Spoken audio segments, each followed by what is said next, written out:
আমরা আগের চেয়ে ভালো আছি, আগের চেয়ে খারাপ আছি, আমরা আগের মতোই আছি, সেটা আমাদের বারবার করে বলতে হয়। বারবার করে বলতে হয় হচ্ছে এই কারণে যে আমরা এই ব্যাপারগুলিকে অনেকটা স্বাভাবিকই ধরে নিয়েছি যে একটা গণতান্ত্রিক নির্বাচনের মাধ্যমে যে দলটি ক্ষমতা এসছে এবং যাদের আসন 200-র বেশি, তারা আসলে তাদের লোকজনই চারিদিকে নিয়োগ দিবে। তারা তাদের ক্ষমতার মসনদগুলিতে যত রকমভাবে, মানে এটা বাংলাদেশ ব্যাংক থেকে দুদক, বিসিবি থেকে বিশ্ববিদ্যালয় ভিসি, সব জায়গায় সেই তাদের লোকজনকেই আমরা এটা দেখতে পারবো। মানে এইটার কোনো আরেকটা তো আর এটা হবে না, মানে ক্ষমতার ব্যাটন এখন বিএনপির হাতে বলে তাদের লোকজনই গতির দখল নেবে, এইটাই যুগ যুগের কাহিনী। আমরা আমরা এর বাইরে যদি কোনো কিছু আশা করে থাকি তাহলে নিজেদেরকেই নিজেরা এখন বোকা মনে করা ছাড়া আর কোনো কিছু করার নেই। কারণ বিএনপি এভাবেই দেশ চালাবে। সকাল যদি আসলে দুপুরকে দেখায়, দুপুর যদি বিকালকে দেখায়, তো সকাল বিএনপি অলরেডি দেখাই দিচ্ছে যে তারা কিভাবে এটা করবে। কিন্তু আমার মনে একটা ছোট প্রশ্ন আছে যে ধরেন মার্কিনীদের সঙ্গে বিএনপি মানে বাণিজ্য চুক্তি নিয়ে বিএনপি যেগুলি বলে, বা মার্কিনীদের সঙ্গে বাণিজ্য চুক্তি এখন আমাদের জন্য ভালো বা খারাপ এইটা নিয়ে জামাত যেভাবে চুপ করে থাকে, বা আসলে একটা চুক্তি হয়ে গেলে, আজকে বাণিজ্যমন্ত্রী এরকম একটা কথা বলছেন, না আজকে মানে যখন রেকর্ড করছি তখন এরকম একটা কথা বলছেন খন্দকার সাহেব, যে খন্দকার মুক্তাদির সাহেব বাণিজ্যমন্ত্রী, যে একটা চুক্তি হয়ে গেলে তো এটা আসলে আর বাদ করা যায় না। অথবা এই যে হামের টিকাদান ব্যর্থতা নিয়ে যে ইউনূস সরকারের সমালোচনা করলে জামায়াত বা এনসিপি পন্থীরা একটু মন খারাপ কেন করেন, এটা আমার একটু জানতে ইচ্ছা করে। কেন আমি এটা বলতেছি, এনসিপি পন্থীদের আসলে প্রথমে বলি যে ইউনূস সরকারের কাজের দায় কিন্তু আপনারা নিয়েন না, এবং জামাতের জন্য এটা আমরা বলি, ইউনূস সরকারের কাজের দায় আপনারা নিয়েন না। কিন্তু জানি না কেন আপনারা এটার মধ্যে এটা নিবেন, মানে কেন ইউনূস সরকারের ব্যর্থতার কথা বললে এটা আপনাদের কাছে লাগে। মানে ইউনূস সরকার কি আপনাদের সরকার ছিল? কতদিন পর্যন্ত ছিল? মানে এই অন্তর্বর্তী সরকারটা কি আসলে আপনাদের সরকার? মানে যে কোনো সময় যে কোনো কথা বললে আপনারা মনে হয় যে তাকে আপনাদের ডিফেন্ড করতে হয়। আপনারা কিভাবে, মানে ডিফেন্ডটা কেমনে করবেন? এই কয়দিন ধরে এই যে বাণিজ্য চুক্তি নিয়ে, আমি বাংলাদেশের যুক্তরাষ্ট্রের সঙ্গে বাণিজ্য চুক্তি নিয়ে অনেক কথা বলেছি, আজকেও কিছু কথা বলবো। মানুষ আমরা জিজ্ঞেস করে একই কথা নিয়ে আপনি কতবার কথা বলবেন? 100 বার বলবো ভাই, 3 লক্ষ বার বলবো। এরকম একটা চুক্তি করবে 3 দিন যাওয়ার আগে, তারপর এটা নিয়ে কথা বলবো না? আসেন, এই কথা শোনার আগে মানে হামের কথা আমি বলি। বাংলাদেশে অনেক বছর ধরে অপারেশন প্ল্যানের মাধ্যমে ইউনিসেফ হামের টিকা সহ অন্যান্য যেগুলি টিকা আছে সেগুলি সরবরাহ করতো, এবং অধিকাংশ অর্থায়ন দিত GAVI, the vaccine alliance. Bangladesh সরকারও এতে অর্থ দিত। পাবলিক প্রকিউরমেন্ট যে রুলস আছে 2008, বর্তমানে এটা 2025, সেই পাবলিক প্রকিউরমেন্ট রুলস অনুযায়ী ডিপিএমটারে ভাঙলে হয় হচ্ছে ডিরেক্ট প্রকিউরমেন্ট মেথড বা ডাইরেক্ট প্রকিউরমেন্ট মেথড, রাইট? মনে রাখবেন, এই ডিপিএম পদ্ধতিতে, ডাইরেক্ট প্রকিউরমেন্ট পদ্ধতিতে সমঝোতা স্মারকের মাধ্যমে এটি কেনা হতো। বাংলাদেশের ইপিআই কার্যক্রম একটা সফল কার্যক্রম ছিল, সারা বিশ্বে এটা একটা সফল কার্যক্রম হিসেবে সমাদৃত ছিল। এই কার্যক্রম শুরু হয়েছিল 1970 সালে। 2025 সালের সেপ্টেম্বর, দিনগুলি একটু খেয়াল করেন বোনেরা, ভাইয়েরা, একটু খেয়াল করেন। 2025 সালের সেপ্টেম্বরে অন্তর্বর্তীকালীন সরকার ইউনিসেফের মাধ্যমে টিকা সংগ্রহ বন্ধ করে উন্মুক্ত দরপত্র পদ্ধতিতে যায়, যেখানে সরকার সরবরাহকারীদের দরপত্র আহ্বান করে এবং প্রস্তাব মূল্যায়ন করে ক্রয়াদেশ দেয়। এটি যে সমস্যা তৈরি করেছে, এইটা এখন প্রায় সবাই বলতেছে। শুধু ডক্টর মোহাম্মদ ইউনূসের জায়গা থেকে এটার কোনো ব্যাখ্যা দেওয়া হইতেছে না। উনার স্বাস্থ্যমন্ত্রী আগেও কোনো কথা বলেন নাই, স্বাস্থ্য উপদেষ্টা আর কি, সেই পরম শ্রদ্ধেয় নূরজাহান বেগম আগেও কোনো কথা বলেন না, এখনও কোনো কথা বলতেছেন না। মানে সেই সমস্যাগুলি এরকম যে ইপিআইয়ের জনবল, স্বাস্থ্য অধিদপ্তর এবং স্বাস্থ্য মন্ত্রণালয় তখন কি ব্যবস্থা নিয়েছিল সেটা আমরা আসলে জানি না। আসেন সেটা মানে আমাদের সামনে প্রকাশিত হোক, আমরা সেটা খতিয়ে দেখি যে এটার মধ্যে কি ছিল। বিভিন্ন অংশীজনের সাথে কথা বলে যেটা আমরা জানতে পারতেছি সেইটা হচ্ছে শুধু ইউনিসেফ নয়, ব্যক্তি পর্যায়েও অনেকে এই বিষয়ে স্বাস্থ্য সচিব, স্বাস্থ্য উপদেষ্টাকে সাবধান করেছিলেন, কথা বলেছিলেন, কিন্তু কথা বলা সত্ত্বেও কোনো ব্যবস্থা নেওয়া হয় নাই। টিকার বাফার স্টক রাখা হয়েছিল কিনা সেটিও স্পষ্ট নয়। মাঠ পর্যায়ে শক্তিশালী মনিটরিং এবং মাল্টি স্টেকহোল্ডার্স যে পার্টিসিপেশন আমরা যেটাকে বলি, এবং ক্যাম্পেইন, যেটা আসলে ইপিআই কার্যক্রমের সফলতার মূল শক্তি ছিল, কিন্তু গত 18 মাসে এই তিনটার মানে মাঠ পর্যায়ে শক্তিশালী মনিটরিং, মাল্টি স্টেকহোল্ডার্স পার্টিসিপেশন এবং ক্যাম্পেইন, এই তিনটার কোনোটাই গত 18 মাসে দেখা যায়নি। এতে ধারণা করা যায় যে টিকার স্টক থাকলেও প্রচারণার অভাবে সেটি বাস্তবায়ন করা যায়নি। আপনারা খেয়াল করেন ব্যাপারটা, যারা নিজস্ব উদ্যোগে টিকা নিয়েছে তারাই একমাত্র টিকা গ্রহণ করতে পেরেছে। ভাই যারা কারা এরা যারা নিজস্ব উদ্যোগে টিকা নেয়? তারা যারা হাঁচি দিতে সিঙ্গাপুর যায়, কাশি দিতে গয়া, কাশি এইসব দেশে চলে যায়, বা আরও দূর যায়, সৌদি আরব যায়, মালয়েশিয়া যায়, ইউরোপে যায়, আমেরিকায় আসে, তারা নিশ্চয়ই, নাকি আরো ওরা কারা? এর মধ্যে আরো একটা ব্যাপার আছে যে অসুস্থ, মানে ওই সময় অবস্থাটা এরকম ছিল, মানে যারা অসন্তুষ্ট স্বাস্থ্যকর্মী এবং মাঝে মাঝে যে ধর্মঘট, সেই পরিস্থিতিটাকে আরো জটিল করে তুলতেছিল। এইটাও ঠিক, মানে অ্যাসিস্ট্যান্ট হেলথ ইন্সপেক্টরদের যে আন্দোলন এবং যে দলীয়করণের কারণে তারাও মাঠে ঠিক মতো কাজ করে নাই। তো এইবার আসেন আবার দরপত্রের জায়গায় আপনাদের একটু চিনায় নিয়ে আসি। এই উন্মুক্ত দরপত্র পদ্ধতি একটি সময় সাপেক্ষ ব্যাপার। এইটাতে যাওয়ার আগে একটা এক্সিট প্ল্যান দরকার ছিল, যে এই এক্সিট প্ল্যান ছিল না। টিকা ভারত, চায়না, ব্রাজিল থেকে আনা হতো। এখন কি করছে? উন্মুক্ত দরপত্র পদ্ধতিতে, মানে উন্মুক্ত দরপত্র পদ্ধতি হইলে এইটার কোয়ালিটি কম্প্রোমাইজের আশঙ্কাও কিন্তু অনেকাংশে থাকে, সেই কথাও কিন্তু অনেকে এইটার মধ্যে বলছে।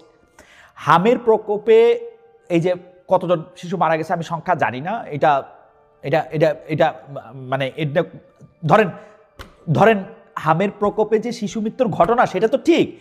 এই ঘটনায় একটা আন্তর্জাতিক সংস্থার কর্মীদের, মানে কি বলবো, একটা ওয়ার্কিং গ্রুপ থেকে কিছু কথা আমি শুনতে পারছি।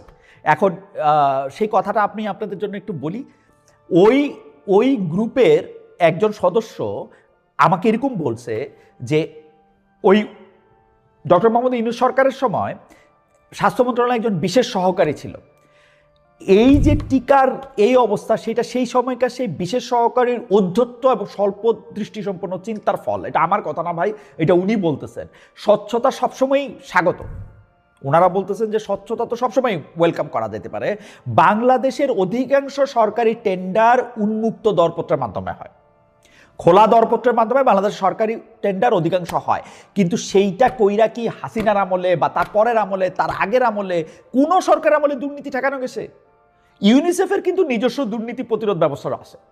ইউনিসেফ মানে নিজস্ব প্রক্রিয়ার মাধ্যমে দুর্নীতি প্রতিরোধ করে। তা এই ইউনিসেফ কি সরকারি টেন্ডারের দরদাতাদের চেয়ে বেশি দুর্নীতিগ্রস্ত?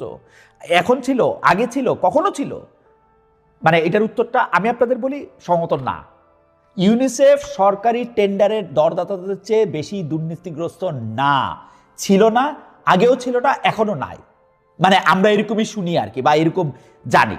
কিন্তু মানে ওই যে স্বাস্থ্য সহকারী এবং তার বস স্বাস্থ্য উপদেষ্টা নূরজাহান বেগম, তারা যদি স্বচ্ছতার জন্য এই ইউনিসেফের থেকে বা ইউনিসেফের রেকমেন্ডেশনের বাইরে গিয়ে টিকা কিনতে চান, তাহলে তারা কি বাস্তব চিন্তা করতে পারছিলেন? তাদের কি কোনো বিকল্প পরিকল্পনা, যেটা আমরা আদর করে প্ল্যান বি বলি, এরকম কোনো কিছু ছিল? আবার উত্তর দেয় না, ছিল না। এত শিশুদের জীবন নিয়ে খেলা করার জন্য এসব মানুষের শাস্তি হওয়া উচিত। আমি তাদের মানে অনেকেই বলতেছেন যে তাদের সঙ্গে কাজ শুরু করার পর থেকে, মানে ওই সময় যারা স্বাস্থ্য মন্ত্রণালয়ের সঙ্গে কাজ করছে তারা বলছেন তাদের সঙ্গে কাজ শুরু করার পর থেকে এত অদক্ষ স্বাস্থ্য মন্ত্রণালয় আর দেখা যায় না। এখন হইতে পারে স্বাস্থ্য মন্ত্রণালয় কিন্তু ঐতিহাসিকভাবে বাংলাদেশের স্বাস্থ্য মন্ত্রণালয় কিন্তু করাপ্ট, মানে তারা দুর্নীতিগ্রস্ত, তারা বিভিন্ন সময় বিভিন্ন জায়গা থেকে, অনেক জায়গা থেকে তারা টাকা খাইছে, অনেক দুষ্টামি করছে, অনেক শয়তানি করছে, এগুলি ঠিক। আর আমি কিন্তু বলতেছি না যে স্বাস্থ্য মন্ত্রণালয় অনেক ভালো ছিল, এই সরকারের আমলে আইসা খারাপ হয়ে গেছে। অন্তর্বর্তী সরকারের সময় আইসা যেটা হয়েছে, এই স্বাস্থ্য মন্ত্রণালয় একটা অদক্ষ, কর্মহীন, একটা আজব জিনিসে পরিণত হয়েছে। এখন সেই বিশেষ সহকারী পরে এটাতে কি বলছে যে ক্রয় নীতিতে কোনো পরিবর্তন করা হয়নি। ভাই, ক্রয় নীতিতে কোনো পরিবর্তন না করা হইলে ভ্যাকসিন ছিল না কেন? তিনি আমাদের কি মনে করেন? মানে আমরা অনেক বোকা? মানে ভাই আমি জানি না, মানে আপনারা আমাদের দোষী করবেন কিনা, কারণ এই শিশুদের মৃত্যুর দায় তো কাউরে নিতে হবে। এই যে বিভিন্ন আন্তর্জাতিক টিম, সরকারের ভিতর থেকে যারা এই ব্যাপারগুলি মনিটর করে, তারাও কিন্তু দফায় দফায় তাদের অনুরোধ করেছিল যে অন্তত 15 মাসের পর্যাপ্ত বাফার মজুদ নিশ্চিত করার পর উন্মুক্ত দরপত্রে যেন দেওয়া হয়। ওই সময় কি জবাব তারা পাইছিলেন তারা জানেন? যে আপনারা আপনারা টেকনিক্যাল অ্যাসিস্ট্যান্স দেওয়ার নামে মন্ত্রণালয়ের লোকজনকে অক্ষম করে ফেলেছেন। এই কারণে ওরা এখন সময় মতো কাজ করতে পারতেছে না। আমার কিছু বলার নাই। এই ডক্টর মোহাম্মদ ইউনূসের এই স্বাস্থ্য মন্ত্রণালয়ের এই জায়গাটাকে যদি আমরা মানে সমালোচনাও না করতে পারি, তাদের জবাবদিহিটাও আমরা না আনতে পারি, তাদেরকে কোনো কিছু বললে এটা যদি জামায়াত বা এনসিপির লোকেরা যদি এই জিনিসটাকে নিজেদের ঘাড়ে নিয়ে আসে এবং তারা এটাকে ব্যাখ্যা দিতে চেষ্টা করে, এইটা আমার কাছে আনফরচুনেট লাগে। ভাই, ইউনূস সাহেবের কাজের দায় আপনারা কেন নিবেন? হিসাবটা কি আপনাদের? এই যে দেখেন, হামের কথায় ফেরত আসার আগে একটু বাণিজ্য চুক্তির কথা বলি। এই যে একটা বাণিজ্য চুক্তি করছে, এখন বিএনপি বলে যে ভাই বাণিজ্য চুক্তিটা একবার কয় ভালো করছে, আরেকবার কয় ভাই একটা চুক্তি হয়ে গেছে আরেকটা দেশের সাথে, আমরা তো এটা রাতারাতি এটা বাদ দিতে পারবো না। তো ভাই তুই 9 তারিখে চুক্তি করছো কেন? 9 তারিখে চুক্তি করছি, আমরা বিএনপি এবং জামাতের সাথে কথা বলছি। ভাই জামাত তো বলছে যে ভাই আমরা ওর সাথে ও আমাদের সাথে কথা বলে নাই। এদিকে আরেকজন সংসদ সদস্য সে বলতেছে যে আমরা একটা সংসদ আলোচনা করতে চাইছি, কিন্তু 5 জনের কমে তো নোটিশ দেওয়া যায় না, আর একজনের পাইতেছি না এটা নোটিশ দেওয়ার। তার মানে আপনারা স্পষ্ট বলতেছেন আপনাদের সঙ্গে কথা হয় নাই, তারপরেও সেই চুক্তির দায় আপনারা কেন নিতেছেন? আমেরিকা আপনাকে কি খাওয়াইছে ভাই?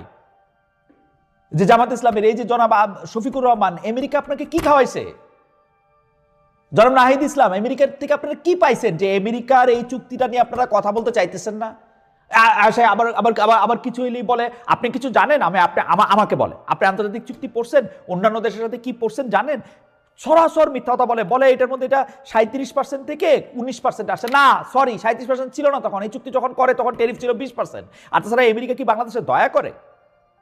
বাংলাদেশে আমরা কষ্ট করে, আমাগো মেয়েরা কষ্ট কইরা যে এই জামাটা সেলাই করে, এটা অত্যন্ত কম দামে পায়, আমরা ভালো একটা লিট্টামিন দেই দেখে ওরা আমার থেকে কিনে।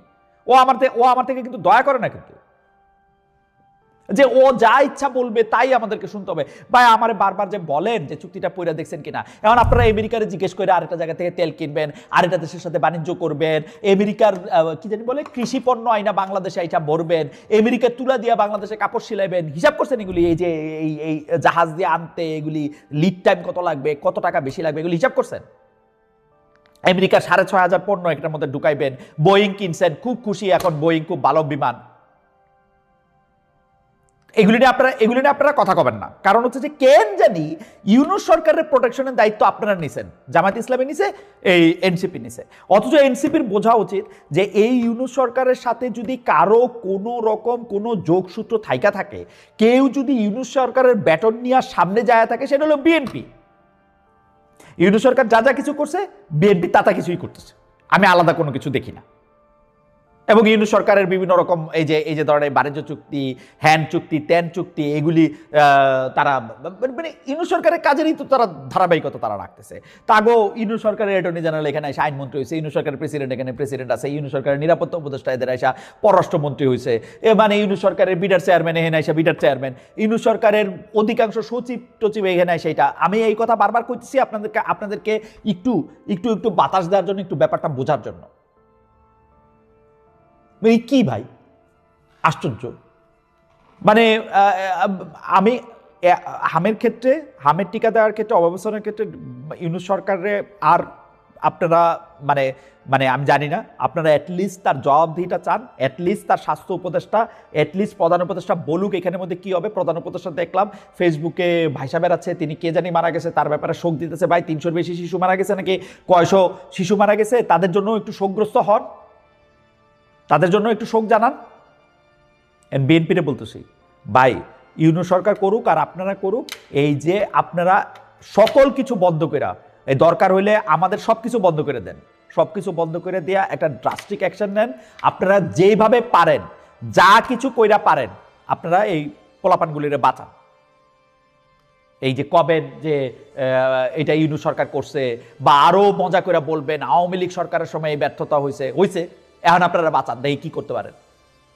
আপনারা তো সরকার, রাইট?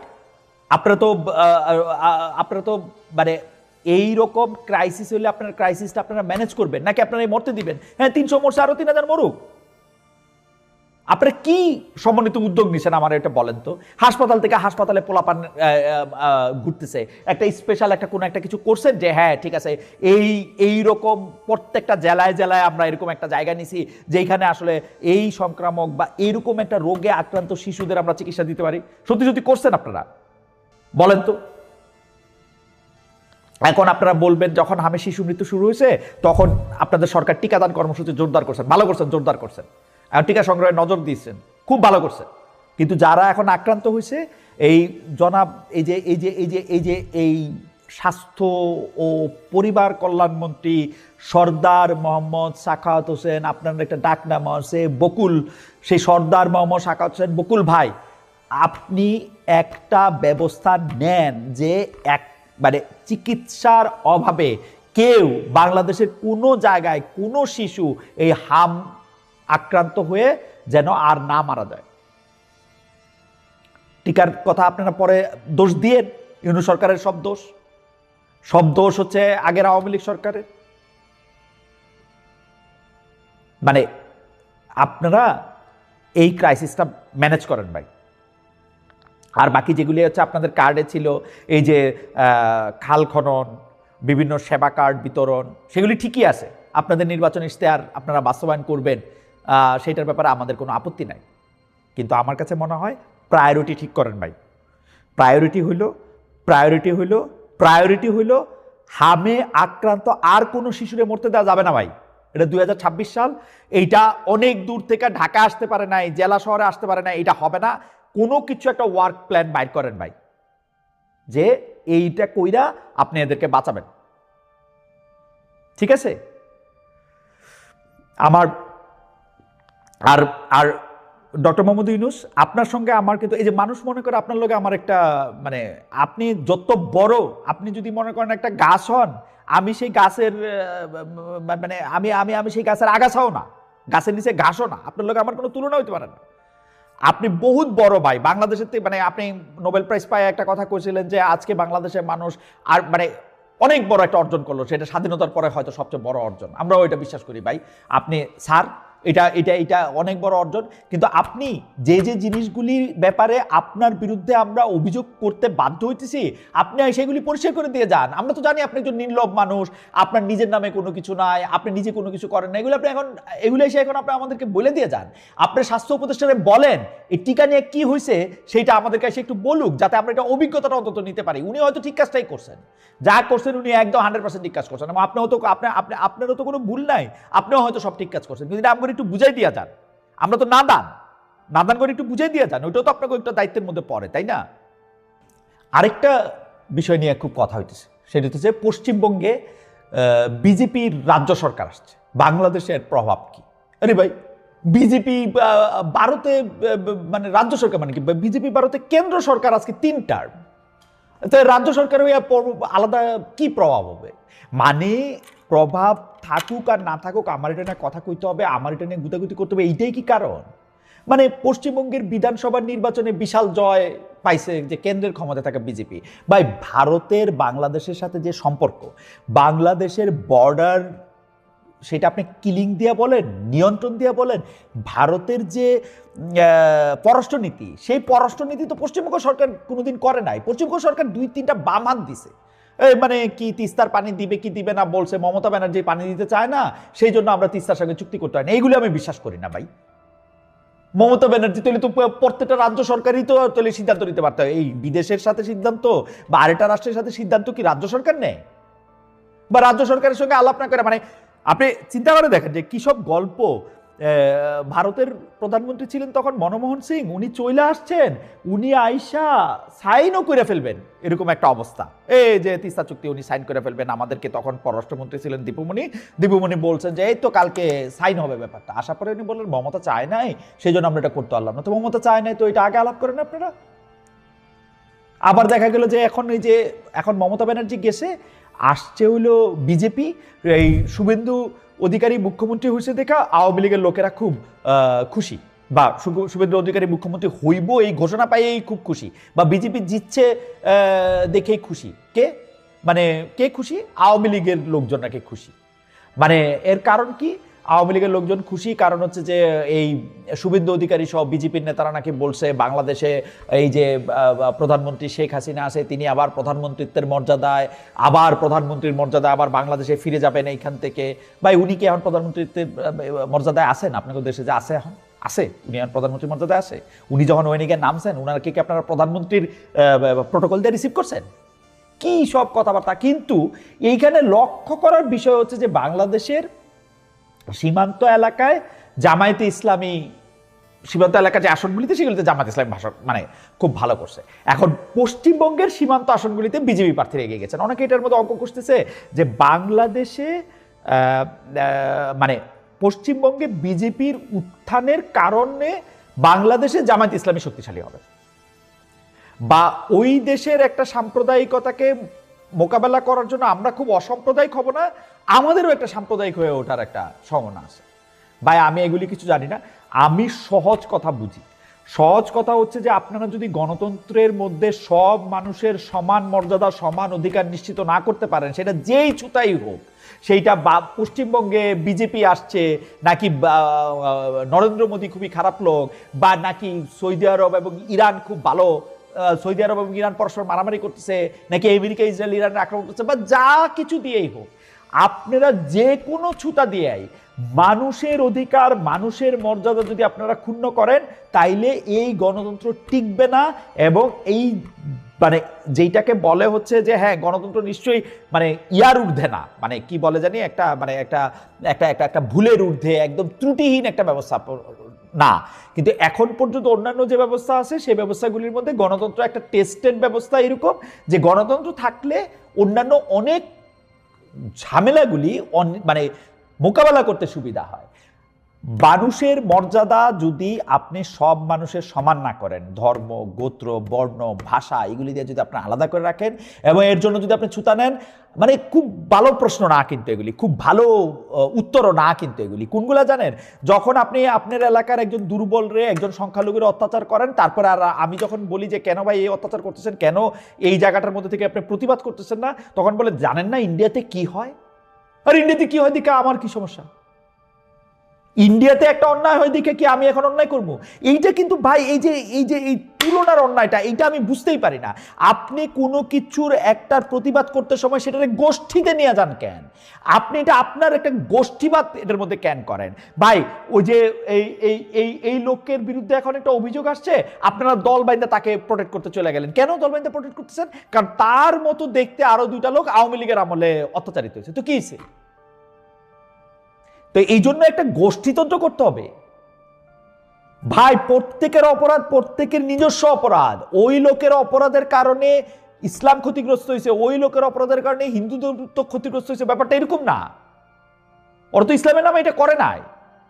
আপনি কেন? আমি ওই যে আজকে শুরু করছিলাম যে ভাই মানে কেন খালি একটা দলবাজি একটা গোষ্ঠীতন্ত্রের কারণে এই অন্য সরকারও আপনার প্রোটেক্ট করতে হয়, অন্য একটা লোককেও আপনার প্রোটেক্ট করতে হয়। এইটা বাদ দেন। পশ্চিমবঙ্গের মধ্যে বিজেপি আসছে, এখন আমাদের মধ্যে অনেক মৌলবাদী অনেক জামাতে ইসলামী আসবে কিনা, অনেক এই হবে কিনা, অনেক সাম্প্রদায়িকতা আসবে কিনা, এটা যা বলার আগে নিজেদের দিকে একটু তাকান।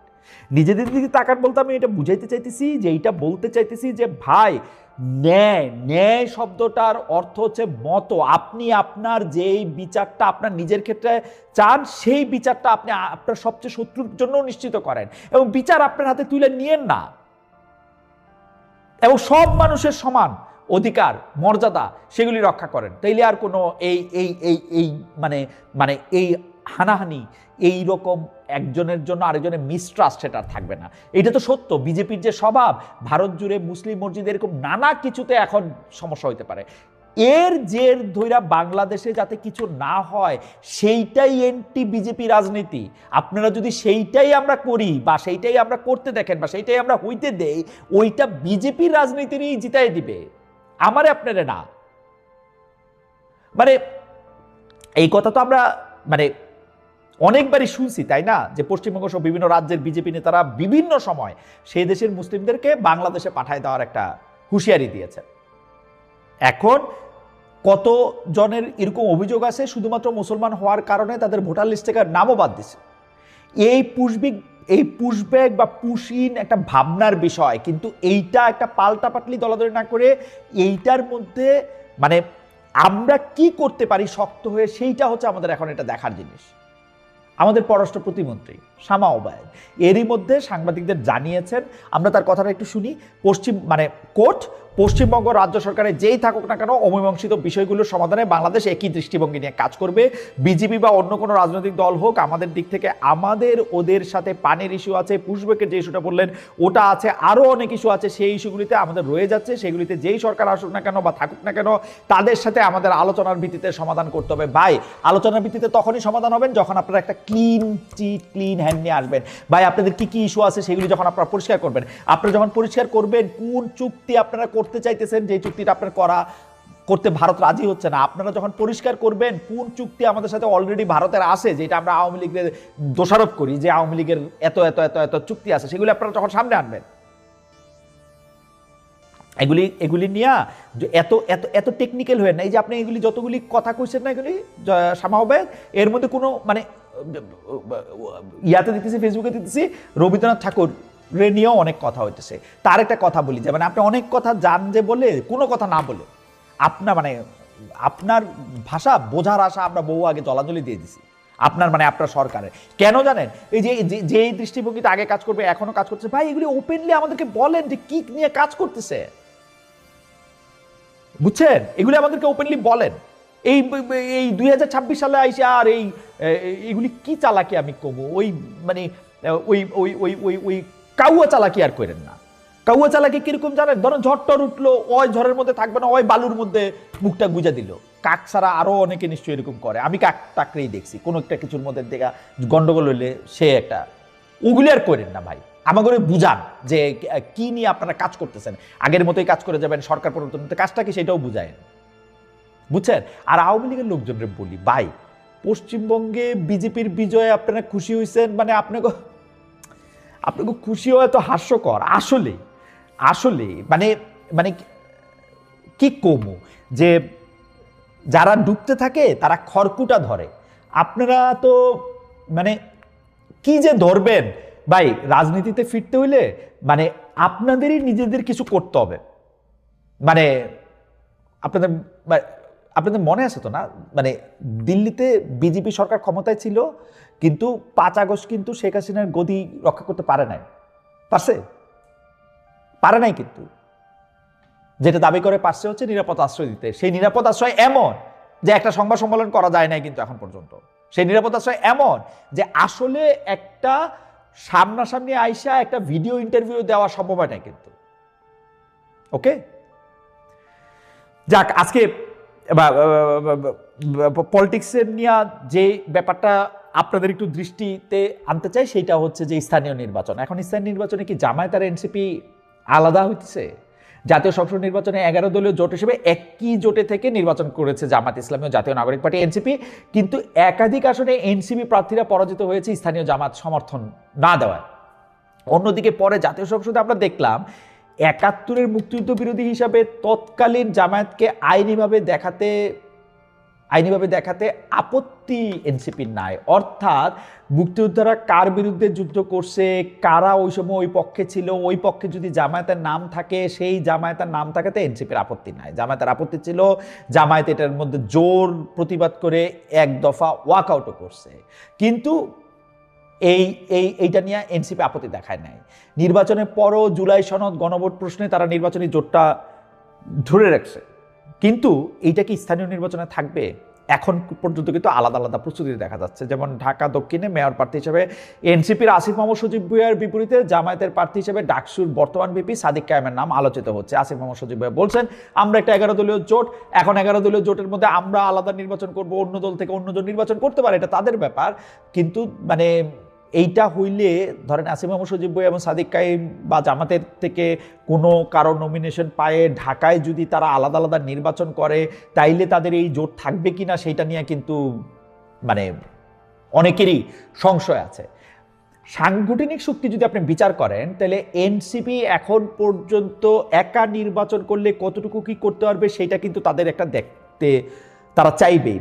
অনেক জায়গা থেকে আমরা দেখতে পাচ্ছি যে এনসিপি আসলে শক্তিশালী হচ্ছেও। এনসিপিতে বহু মতের লোকজন যোগ দিচ্ছে। তারা যদি জামাত থেকে ছুটে যায়, তাইলে তাদের শক্তিটা মানে তারপরে যদি তারা বিএনপির দিকে প্রত্যক্ষ বা পরোক্ষভাবে না ঝুঁকে, তাহলে তাদের শক্তিটা দেখা যাবে। তবে মানে আজকে তো আমরা যখন রেকর্ড করতেছি তখন এটা শুক্রবার, বৃহস্পতিবার বিরোধী দলের চিফ হুইপ এবং জাতীয় নাগরিক পার্টির যে নেতা, মানে জাতীয় নাগরিক পার্টির যে আহ্বায়ক জনাব নাহিদ ইসলাম আছে, সেই নাহিদ ইসলাম বলেছেন যে স্থানীয় সিটি কর্পোরেশনের নির্বাচনে জামাত এনসিপি জোটবদ্ধ হতে পারে, আমরা নির্বাচনে জোটে আছি, আবার নির্বাচনের পরিবেশ ঘনিয়ে এলে বলা যাবে এককভাবে নির্বাচন হবে কি না। তবে প্রত্যেক দলের মতো আমরাও প্রস্তুতি নিচ্ছি। এর মধ্যে মানে আমি যেটুকু বুঝছি, নাহিদ জোট আর একলা চলা দুটি পথই আপাতত খোলা রাখতে চাচ্ছেন, দুটি পথ আপাতত খোলা রাখেন, সেইটাতে কোনো রকম কোনো সমস্যা মানে মানে সেটাতে কোনো রকম কোনো সমস্যা নাই। তবে বাংলাদেশের রাজনীতিতে নতুন মেরুকরণ হওয়ার ক্ষেত্রে এই সিদ্ধান্তটা, অর্থাৎ এনসিপি জামাতের সঙ্গে থাকছে কি থাকছে না, এনসিপি জামাতের সঙ্গে নির্বাচনী জোটটা তারা আর কতদিন ধরে রাখ। প্রিয় দর্শক, এতক্ষণ আপনারা দেখলেন খালেদ মহিউদ্দিন সাহেবের একটি ভিডিও। খালেদ মহিউদ্দিন সাহেব এখানে ডক্টর ইউনূসকে কিছু প্রশ্ন রেখেছেন। ডক্টর ইউনূস হয়তো বা কোনো একদিন এর উত্তর দিবেন। আজকে শুধু শুনেছেন উনি, আজকে কিন্তু উত্তর উনি দেননি। তো ডক্টর ইউনূস কখন উত্তর দেবে সেই অপেক্ষায় কিন্তু আমরা রয়েছি। হয়তো বা কোনো একদিন উত্তর দিবেন, তখন আমরা আসলে শুনতে পারবো। তো ডক্টর ইউনূসের বিরুদ্ধে যেই অভিযোগটা উঠেছে সেটি হচ্ছে হামের টিকা নিয়ে। শিশুদেরকে হামের টিকা যথাযথ প্রদান করেননি ডক্টর ইউনূস। সেই বিষয়টি পুরো বাংলাদেশ জুড়ে তোলপাড় সৃষ্টি করেছেন। এবং কেন আসলে হামের টিকা দেওয়া হয়নি শিশুদেরকে, কেন হাজার হাজার শিশু মারা গেলেন, সেই বিষয়ে কিন্তু ডক্টর ইউনূস কথা বলেছেন। প্রিয় দর্শক, খালেদ মহিউদ্দিন সাহেব বরাবরের মতো সত্যের পথে চলার চেষ্টা করে এবং উনি মানুষের যেই দোষগুলি আছে, বড় বড় নেতাদের যেই দোষগুলি আছে, সেই দোষগুলিকে খুঁচিয়ে খুঁচিয়ে বের করার চেষ্টা করে। এটি একটি খুব সুন্দর দিক এবং ভালো দিক। তো ডক্টর ইউনূস যেখান থেকে হামের টিকা আনার কথা, সেখান থেকে নাকি হামের টিকা আনেননি। এবং খালেদ মহিউদ্দিন সাহেব কিন্তু বরাবর মতো প্রত্যেকটি নেতাই কখন কি ভুল করলো এবং কেন ভুল করলো সেই সব বিষয় খুঁচিয়ে খুঁচিয়ে বের করার চেষ্টা করে। প্রিয় দর্শক, খালেদ মহিউদ্দিন সাহেবের আজকের এই ভিডিওটি কেমন লেগেছে, ডক্টর ইউনূসকে কীভাবে চাপে ফেলে দিলেন খালেদ মহিউদ্দিন সাহেব, সেই বিষয়গুলি কিন্তু আপনারা প্রকাশ্যে দেখলেন এবং দেখতে পাবেন। যদি এরকম আরও ভিডিও দেখতে চান, শুরুতেই বলবো যে আমাদের এই ইউটিউব চ্যানেলটিকে একটি সাবস্ক্রাইব করে দিন, যাতে করে পরবর্তী ভিডিও আপলোড করার সাথে সাথে আপনার কাছে একটি নোটিফিকেশন চলে যাবে, আপনি সবার আগে আমাদের এই ভিডিওটি দেখতে পারবেন। প্রিয় দর্শক, ডক্টর ইউনূস ক্ষমতায় এসেছিলেন একটি গণ-অভ্যুত্থানের মধ্য দিয়ে এবং যখন 5ই আগস্ট শেখ হাসিনা সরকার বাংলাদেশ ছেড়ে পালিয়েছিলেন, ঠিক তারপরে কিন্তু সরকার শূন্য, প্রধানমন্ত্রী শূন্য এই বাংলাদেশটি হয়ে গিয়েছিল। কে এই দেশটার মা, কে এই দেশটার বাবা, তখন কিন্তু কেউই ছিল না। পুরো দেশটি কিন্তু ছিল একবারে ফাঁকা। তো সেই হিসেবে দেখা যায় যে যেসব আওয়ামী লীগের নেতাকর্মীরা যেসব জায়গায় দায়িত্বরত ছিল, প্রত্যেকটি মানুষ তো কোনো না কোনো জায়গায় দায়িত্বরত এবং তাদের সেখান থেকে ইনকাম হয় দেখেই তারা সেখানে রয়েছিলেন। তো সেই সব মানুষ যখন পালিয়েছেন, একইভাবে যারা চাঁদাবাজি করতেন সেই সব এই চাঁদাবাজরাও কিন্তু পালিয়েছেন এবং সেই চাঁদাবাজির যে কোঠাগুলি, সেই কোঠাগুলি কিন্তু খালি হয়ে গেছিল। কিন্তু সেই চাঁদাবাজির কোঠা কি এখনও খালি আছে? কেউ না কেউ তো সেখানে ভরট করে দিয়েছে এবং সেই চাঁদাবাজির কোটাগুলি কিন্তু ভরট হয়ে গেছে। তো এটা কিন্তু হওয়া উচিত ছিল না। যদি শেখ হাসিনা স্বৈরাচার হয়ে থাকে, তাহলে শেখ হাসিনা সরকারের সময় যেই সব কুকর্ম এবং অসৎ কাজগুলি চলছে, সেই কাজগুলি যদি এখনও চলে, তাহলে এই সরকারকে আপনি কি বলবেন? অবশ্যই আপনাদের মাঝে প্রশ্ন রেখে গেলাম এবং আপনারা অবশ্যই উত্তর দেবেন এই বিষয়গুলির। তো যাই হোক, আমরা চেষ্টা করব যে একজন ভালো নেতাকে নেতৃত্বের জায়গায় বসানো এবং একজন ভালো মানুষকে যদি আপনি নেতৃত্বের জায়গায় বসান, তাহলে বাংলাদেশের জন্য কাজ করবে, আপনার এলাকার জন্য কাজ করবে, আপনার ইউনিয়নের জন্য কাজ করবে, আপনার আসনের জন্য কাজ করবে, পুরো দেশের জন্য কাজ করবে। এবং খারাপ উদ্দেশ্য নিয়ে যারা রাজনীতি করতে আসে, তাদের পিছন থেকে হাতটা আস্তে আস্তে সরিয়ে ফেলান। যদি তাদের পিছন থেকে হাত সরিয়ে ফেলেন, দেখবেন তারা আস্তে আস্তে দুর্বল হয়ে পড়বে এবং তারা রাজনীতি করার মতো শক্তি আর পাবে না। আপনি যে একজন খারাপ মানুষকে হেল্প করতেছেন, খারাপ মানুষকে সাহায্য করতেছেন, সে যদি কোনো অসৎ কাজ করে সেই দায়ভার কার? সেই দায়ভার আপনার। আপনি হয়তোবা অসৎ কাজের সাথে নাই, কিন্তু তাকে যে ওই সাপোর্ট দিলেন, তাকে যে নেতৃত্বের জায়গায় বসালেন, তাতেই কিন্তু দায়টা আপনার নিতে হবে। আর এটাই কিন্তু বাস্তব। তো যাই হোক, ভালো মানুষকে নেতৃত্বের জায়গায় বসান এবং খুব সুন্দরভাবে জীবনযাপন করেন। পরবর্তী প্রজন্মের জন্য একটি সুশৃঙ্খল সুন্দর রাজনৈতিক পরিবেশ রেখে যান। এতে সমস্যা কোথায়? তো যাই হোক, আজকের মতো আমরা এখানেই শেষ করলাম। আবার দেখা হবে নতুন কোনো ভিডিওতে। সেই পর্যন্ত ভালো থাকবেন, সুস্থ থাকবেন। যারা এখনও আমাদের এই ইউটিউব চ্যানেলটিকে সাবস্ক্রাইব না করছেন, একটি সাবস্ক্রাইব করে দেবেন, যাতে করে পরবর্তী ভিডিও আপলোড করার সাথে সাথে আপনার কাছে একটি নোটিফিকেশন চলে যায়। আপনি সবার আগে আমাদের এই ভিডিওটি দেখতে পারবেন। ভালো থাকবেন, সুস্থ থাকবেন। আল্লাহ হাফেজ।